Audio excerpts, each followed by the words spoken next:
әлбәттә күрүгә инде менә берничә ел инде безнең алып килә, очраштыра, кешеләрегез була. Бүген буламы сезнең иртәгәме? Иртәгә. Бик шатбыз. Менә иң өлкән булган кешеләрдән менә Марат абыйдан башлап, иң яшь кыз балага кадәр күрәм. Оннан Кызыл таңга бәйле кешеләр, үзебезнең Башкортстан тарихына, әдәбиятына, мәдәниятына бәйле кешеләр, безнең өчен бик тансык кешеләр.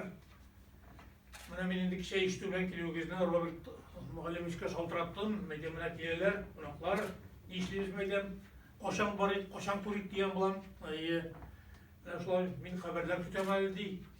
Аңардан хәбәр иткәннәр, киләм диде. Сөйләп киттем. Бергәбез, башкалар менә Казан кешеләре, язучылар, башкалар. Һәм иң сөенечлесе сезне беләләр булып чыкты.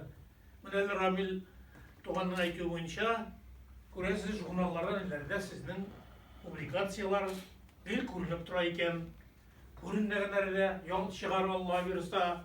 Ләкин инде роман кадәр роман, повесть кадәр повесть, шигырьләр, шәлкеме, башка тәнкыйть мәкаләләре, барсы да Башкортстан өлеше безнең журналда һәрвакыт чыгып килә.